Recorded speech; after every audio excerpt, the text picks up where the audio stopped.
നമസ്കാരം. കലാകൗമുദി ഓൺലൈനിലേക്ക് സ്വാഗതം.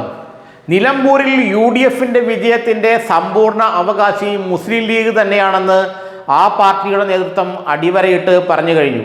League അണികളുടെയും league നേതാക്കളുടെയും ആത്മാർത്ഥതയോടെ കൂടിയുള്ള കഠിന പ്രയത്നമാണ് ആര്യാടൻ ഷൗക്കത്തിന്റെ വിജയത്തിന്റെ ഉന്നതങ്ങളിൽ എത്തിച്ചതെന്ന് ലീഗ് നേതൃത്വം പറയുന്നുണ്ട്.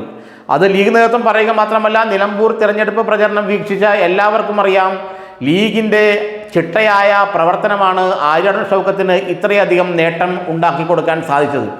അതുകൊണ്ട് തന്നെ ഇനി വരും കാലയളവിൽ UDFൽ ലീഗ് തന്നെയായിരിക്കും അവസാന വാക്കെന്ന് ഒരിക്കൽ കൂടി തെളിഞ്ഞിരിക്കുകയാണ്.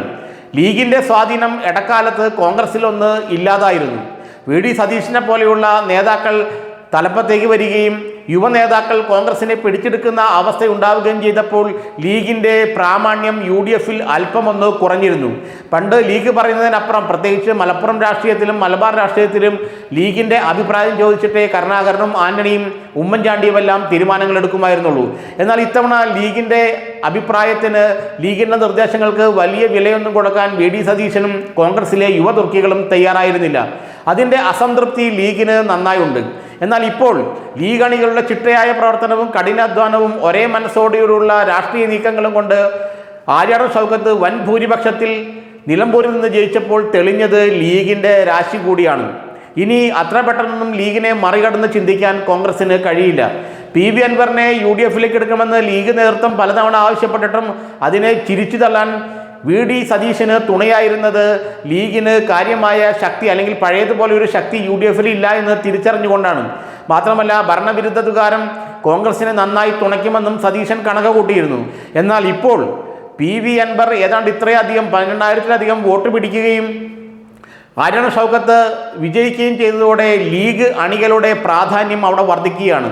ലീഗ് നേതൃത്വമാണ് ആര്യാടൻ ഷൗക്കത്തിൻ്റെ പ്രചരണത്തെ യഥാർത്ഥത്തിൽ മുന്നിൽ നിന്ന് നയിച്ചത്. കാരണം 2026-ൽ ഭരണം ലഭിച്ചില്ല എങ്കിൽ ലീഗിൻ്റെ കാര്യം വലിയ കഷ്ടമാകും.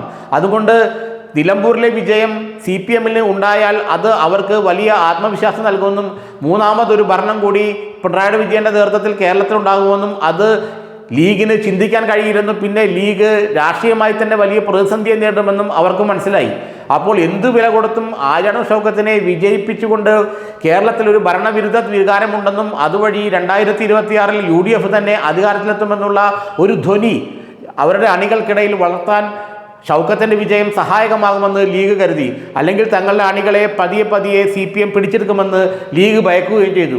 അതുകൊണ്ട് എല്ലാം മാറ്റിവെച്ചുകൊണ്ട്, എല്ലാ വിയോജിപ്പുകളും മാറ്റിവെച്ചുകൊണ്ട് ഒരേ മനസ്സോടെ PK കുഞ്ഞാലിക്കുട്ടി മുതൽ ലീഗിൻ്റെ വാർഡ് പ്രസിഡന്റ് വരെ നിലമ്പൂരിൽ രംഗത്തിറങ്ങിയത് കൊണ്ടാണ് ഈ വിജയം UDF ഉണ്ടായതെന്നുള്ള കാര്യത്തിൽ ആർക്കും സംശയമില്ല. അതുകൊണ്ട് നിലമ്പൂരിലെ ആധികാരികമായ UDF വിജയത്തിൻ്റെ അവകാശി മുസ്ലിം ലീഗ് തന്നെയാണെന്ന് പല കോൺഗ്രസ് നേതാക്കന്മാരും പറയാതെ പറയുന്നുണ്ട്. അതുകൊണ്ട് തന്നെ ഇനി വരുന്ന കാലത്ത് UDFിനെ തെരഞ്ഞെടുപ്പ് ചർച്ചകളിലും മറ്റു കാര്യങ്ങളിലുമെല്ലാം ലീഗ് വീണ്ടും നിർണായക ശക്തിയാവും. ചെറിയൊരു ഇടവേളയ്ക്ക് ശേഷം, ചെറിയൊരു കാലഘട്ടത്തിന് ശേഷം ലീഗ് വീണ്ടും UDFൽ വലിയൊരു ശക്തിയാവുകയാണ്. ലീഗിൻ്റെ വാക്കുകൾക്ക് കൂടുതൽ വില കൽപ്പിക്കുകയാണ്. ലീഗ് തന്നെ ഇനി UDFിനെ മലബാറിൽ നയിക്കുമെന്ന കാര്യത്തിലും തർക്കമില്ല.